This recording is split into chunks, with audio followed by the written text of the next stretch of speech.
Okay, we're going to look at a few different things for today's review. So the first thing I want us to talk about is similar figures. And that leads into, or leads from what we did yesterday. Okay, if we are determining if two figures are similar, what do we have to look at? We have to look at their scale factor. And if their scale factors are the same, so if like we compare all the sides of whatever figure it is, and all the scale factors are the same, then those figures are similar. So if I give you two rectangles, can you determine if those are similar? Okay, do so please.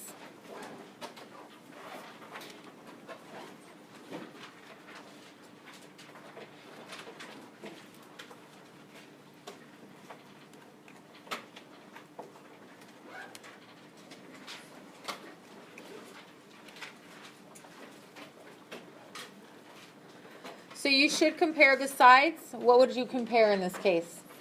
10 to 15. 10 to 15 and 6 to 9. So 6 to 9 reduces to what? 2/3. And 10 over 15 reduces to 2/3. So because the scale factor is the same, these figures are similar. Okay? Let's talk about a dilation.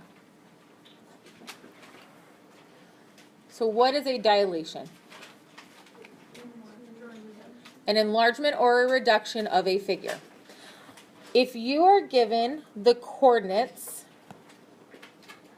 to your pre-image, now remember the pre-image is the original figure.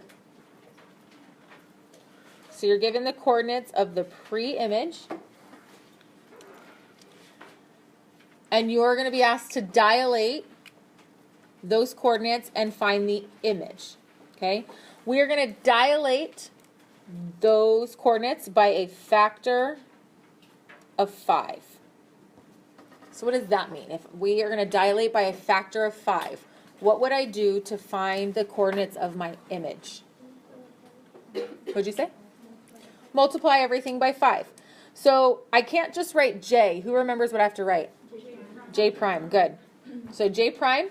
And we literally just multiply our coordinates by 5. So 0 times 5 is 0. 2 times 5 is 10. What would A prime be? 1525. C prime? 35, 0. And K prime? 15, negative 10. So what happened here? An enlargement or a reduction? Enlargement. It got bigger, right? How do we know, before we even do anything, if a reduction is going to happen? Does anyone remember? If it's what? Not if it's a negative. If it's a fraction. Now, if it's a fraction between 0 and 1, it will be a reduction. So like a fraction or a factor of 1/2 will reduce your figures. What if I give you a fraction that is 3/2? Why is it an enlargement? It's 1.5, which is greater than 1. So everything between 0 and 1 is a reduction. Everything greater than 1 is going to be an enlargement. Okay, we remember that? All right.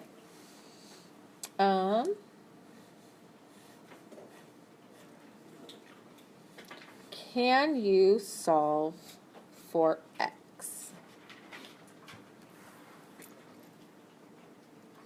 Now there are multiple ways you can set up a proportion and solve.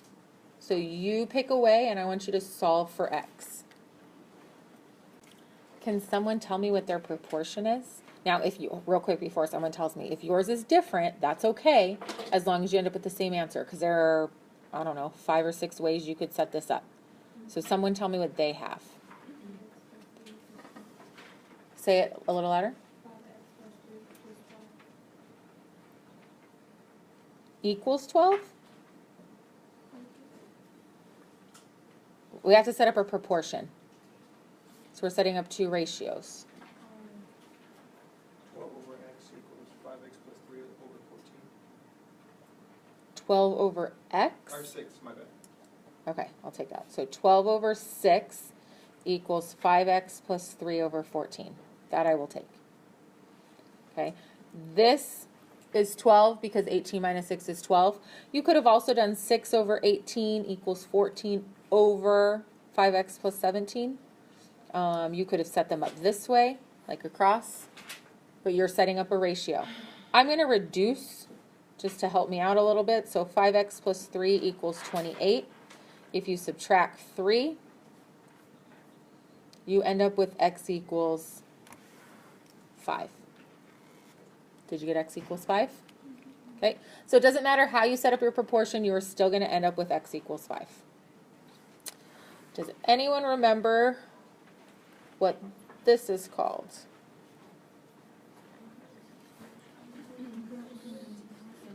Close. Not a congruency statement. A similarity statement. And what does a similarity statement do for us? Tells us what? Okay, in this case it's telling us the triangles are similar. What else does it tell you? Okay. I think I know where you're going with that. So how about if I say UV is similar to what?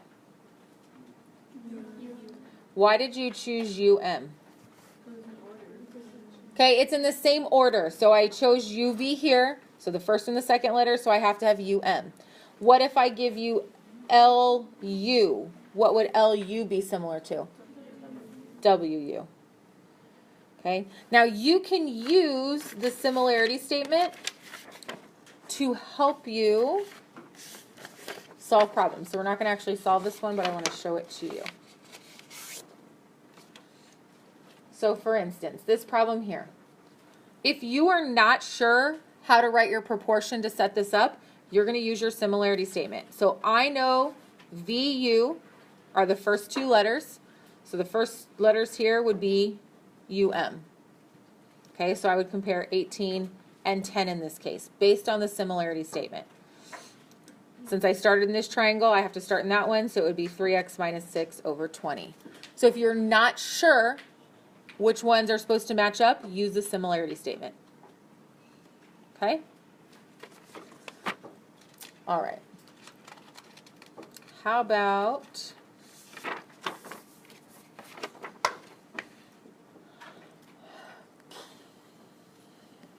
some trig functions?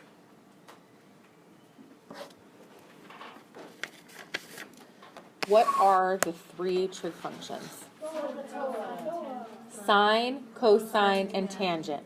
The acronym is SOHCAHTOA, which stands for the sine equals the opposite over the hypotenuse, the cosine equals the adjacent over the hypotenuse, and the tangent equals the opposite over the adjacent.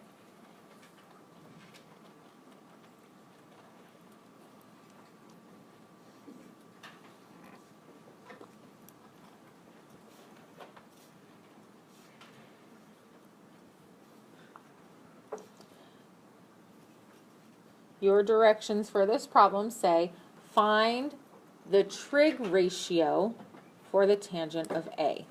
So I want you to write down what you think that means. Find the trig ratio for the tangent of A.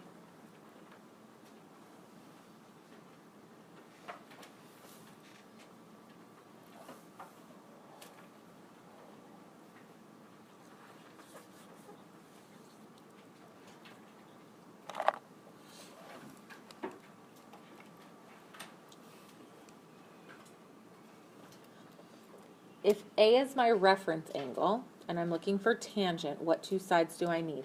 Opposite and adjacent. The opposite and the adjacent. Okay, so it's 32 over 24. Did you leave your answer like that? No. No? What'd you do? Simplified by, what number? 8? So you end up with 4 over 3? So your answer is 4/3? No. No?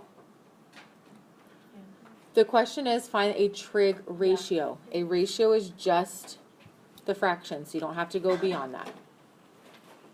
Okay?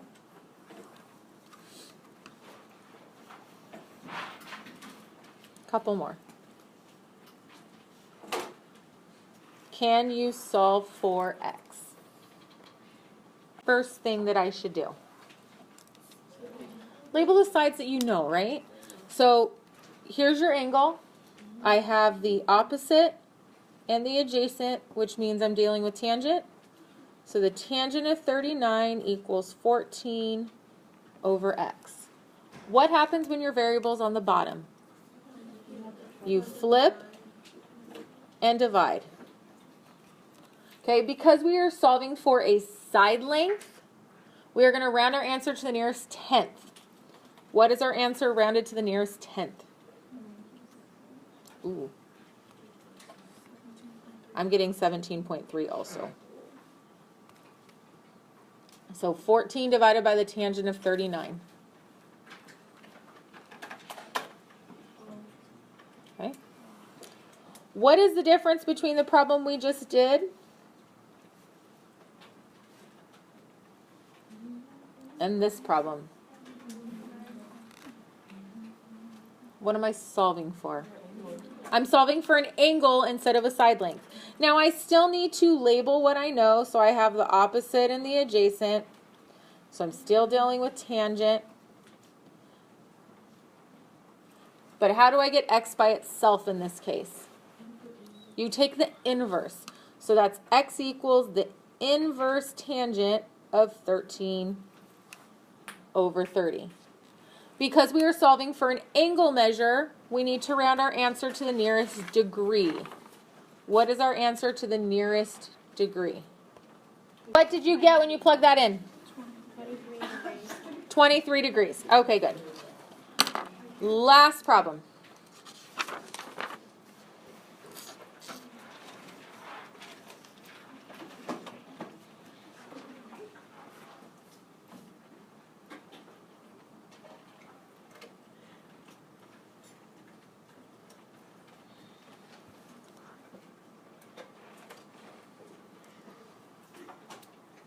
Okay, so my goal is to solve for x. As of right now, do I have enough information to do that? No. And here's why. If I look at this triangle, I have an angle and I have a side, but I don't know the other side, so I can't set up a trig ratio. Okay? Now, if I look at this triangle, do I have enough information to solve for one of these two sides? Yeah, I know an angle and I know another side. What side do you think I should solve for? The dotted line. Why do we choose that side? Because it shares it. Now, once I know this, I have enough information to solve this triangle. Okay, so one at a time. Using 54 as my reference angle, I have what two sides? Ooh, I have the what? Hypotenuse. I'm sorry, I thought I heard you say opposite. Hypotenuse and adjacent. Adjacent and hypotenuse is what trig function? Cosine. So the cosine of 54 equals the adjacent over the hypotenuse. And what happens when the variable's on top? You multiply. So 26 times the cosine of 54, and it's a side length, so we're rounding to the nearest tenth. What do you get? 15.3. Okay, so this side here is 15.3. Now looking at that triangle, I have enough information to solve for x. I know the opposite side, and I know the adjacent side, so I'm going to do the tangent of 48 equals the opposite over the adjacent. Variables on the bottom, so we flip and divide, and what do you get for x? 13.8?